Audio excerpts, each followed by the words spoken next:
الحمدللہ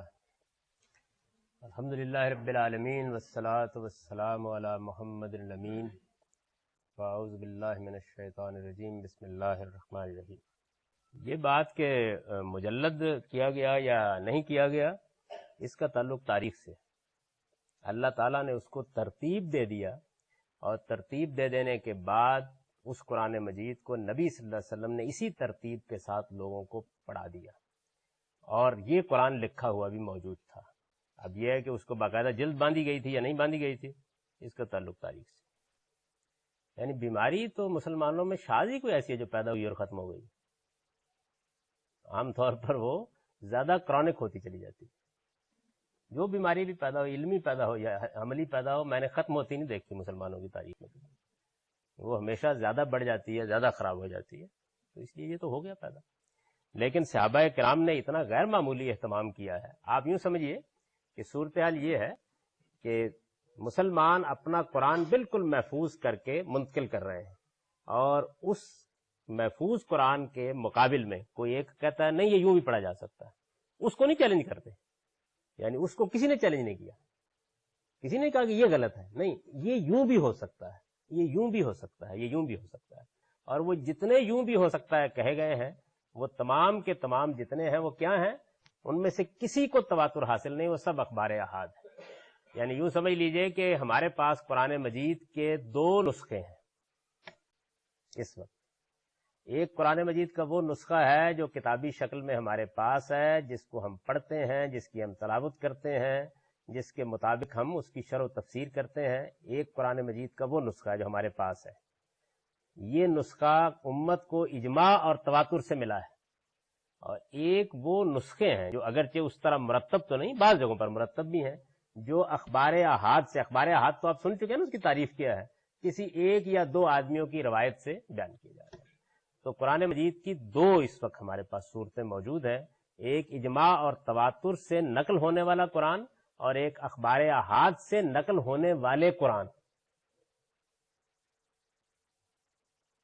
قرآن کے بارے میں ہم یہ بات پڑھ چکے ہیں کہ قرآن وہ ہے جو امت کے اجماع اور تواتر سے نقل ہوا ہے۔ اس کے مقابلے میں خبر واحد ہوگی، اس لیے کہ دنیا کے اندر کسی چیز کو بھی آپ ختم نہیں کر سکتے، وہ کوئی حیثیت نہیں رکھتی۔ اب آپ اس میں جتنے سوالات کرنے کر لیں، اس کے بعد کی بحث آپ کی سمجھ میں تبھی آئے گی اگر اس بنیادی بات کے بارے میں۔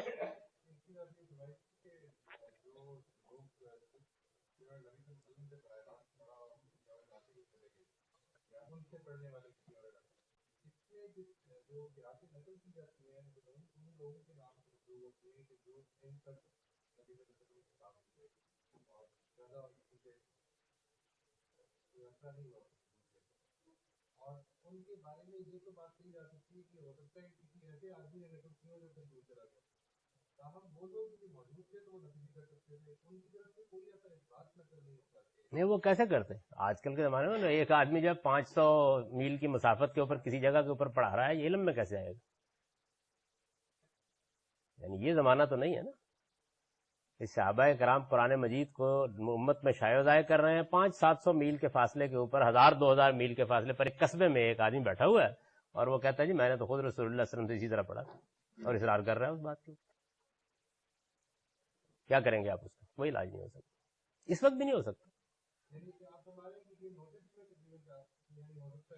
اس صحابہ کرام کے نوٹس میں تو آنے کی وجہ ہی نہیں ہے، ان کے نوٹس میں تو تاریخ میں موجود ہے کہ آ گیا تھا، اور جب آیا تو انہوں نے جو کاروائی کی ہے وہ غیر معمولی کی ہے۔ یعنی حضرت عثمان کے بارے میں تو یہ معلوم ہے کہ ان کے نوٹس میں یہ آیا کہ بعض لوگ اس طرح کی حرکت کر رہے ہیں، تو انہوں نے پھر ان کے نسخے جو تھے پاسبل حد تک لے کر جلا دیے، اور قرآن مجید کے نسخے تیار کرا کے بھیجے، بڑا اہتمام کیا۔ یعنی جو کچھ بھی کر سکتے تھے، لیکن بہرحال آپ کس کس کے پاس سے کیا چھین سکتے ہیں؟ نہیں کر سکتے۔ اس کا یہ فائدہ تو ہوا کہ اجماع اور تواتر کی جگہ پر ہمارا قرآن کھڑا رہا، لیکن یہ کہ لوگ بالکل ہی اس سے اختلاف کی جسارت نہ کریں، یہ عملاً ناممکن تھا، نہ آج ممکن ہے، اب بھی کر رہے ہیں۔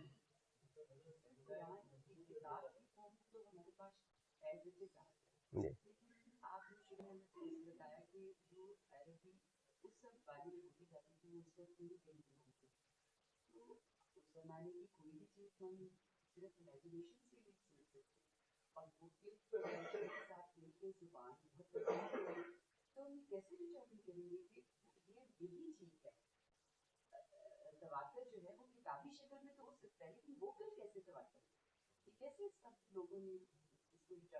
یہی تو عجیب و غریب بات ہوئی ہے جو قرآن کے بارے میں کہ ہزاروں لوگ جو ہے نسل بعد نسل اس کو اسی طرح زبانی یاد کر کے پڑھ رہے ہیں. اب بھی آپ چاہیں تو 5-7 لاکھ تو پیش کیے جا سکتے ہیں آرام سے.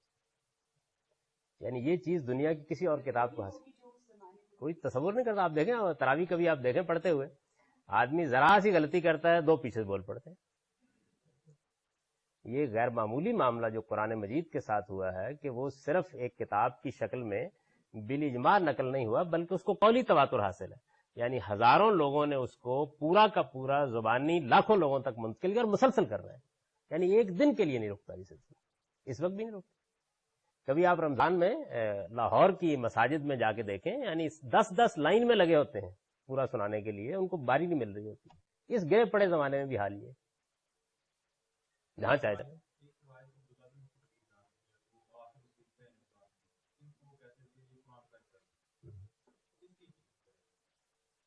کہتے ہوں گے یعنی عبداللہ بن مسعود کے بارے میں یہ بات کیسے معلوم ہوئی آپ کو؟ روایتیں تو بہت کچھ کہہ رہی ہیں, روایتیں تو میں آگے بیان کر رہا ہوں جو کچھ کہہ رہی ہیں. یعنی روایتوں کے اندر تو آپ کو میں نے عرض کیا ہے کہ اتنا کچھ بیان ہوا ہے کہ آدمی کے لیے اپنا ایمان قائم رکھنا آسان نہیں رہتا. یہ اللہ کا بڑا کرم ہے کہ ہمارے پاس اللہ کی کتاب جو ہے اس طرح اجماع اور تواتر سے محفوظ ہے. غیر معمولی کرم ہے, ورنہ کہانیوں اور قصوں کی کتابوں میں جو کچھ ہے وہ تو ابھی آپ سنیں گے آگے کیا کچھ. وہ ایسے ایسے قصے اور ایسی ایسی کہانیاں ہیں کہ سمجھ میں نہیں آتا کہ ان کے ساتھ پھر لوگ کیا چیز مان رہے ہیں.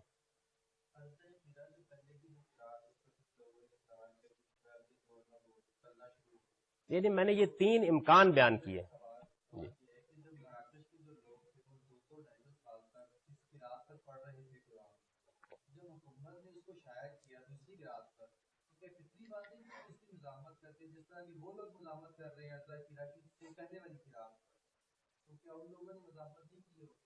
اس کے بھی بہت سے سیاسی وجوہ ہیں. یعنی اگر یہی معاملہ جو ہے خلفائے راشدین کی کنٹینیوس حکومت میں ہوتا تو شاید غیر معمولی مزاحمت ہوتی. یہ وہ علاقہ ہے جو بالکل قبائلی اور بربری علاقہ تھا, اس پر صحابہ کی حکومت قائم نہیں ہوئی, لوگ دین سے بہت واقف نہیں تھے وہاں.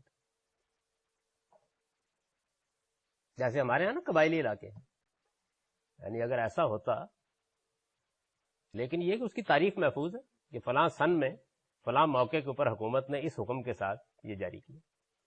جیسے میں نے آپ سے عرض کیا نا کہ ابھی پچھلے چند سال پہلے سعودی عرب کی حکومت نے وہی مراکش والا قرآن باقاعدہ مجمع الملک فہد سے چھاپ کر شائع کر. یعنی اب بالکل ممکن ہے کہ قرآن آپ خریدنے کے لیے جائیں بازار میں اور آپ وہ خرید لائیں. میرے پاس ہے, اگر آپ دیکھنا چاہیں دیکھ سکتے. قرآن مجید کا وہ نسخہ جو سعودی حکومت نے مراکش والوں کی قرات کے مطابق چھاپ دیا ہے وہ جی ہاں وہاں 4 ہیں, لیکن علمی طور پر 2 ہیں. علمی لحاظ سے 2 ہیں.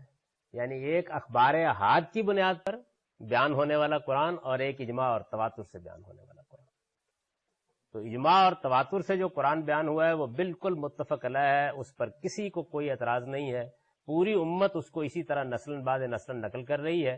اور جو اخبار احاد کی بنیاد پر قرآن ہے, ظاہر ہے کہ وہ اخبار احاد ہیں, ان کے بارے میں ایک کہتا ہے یہ ہے, دوسرا کہتا ہے وہ ہے, تیسرا کہتا ہے یہ, چوتھا کہتا ہے وہ.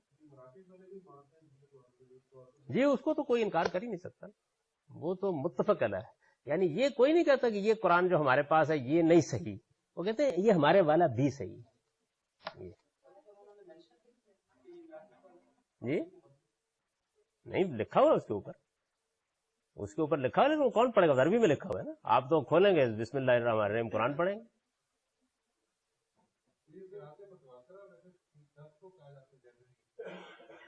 وہ اس کی حقیقت تو میں آگے واضح کر دوں گا, بتا دوں گا کیا ہے. اسی مفہوم میں بولتے ہیں کہ بعد میں امت کے اندر تواتر حاصل ہو گیا, جیسے بخاری متواتر ہو گئی.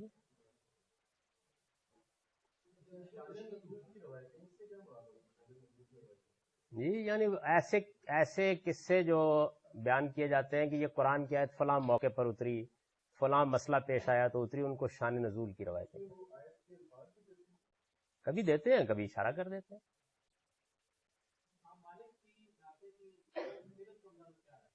امام مالک سے ملاقات ہی ہوگی تو پتہ چلے.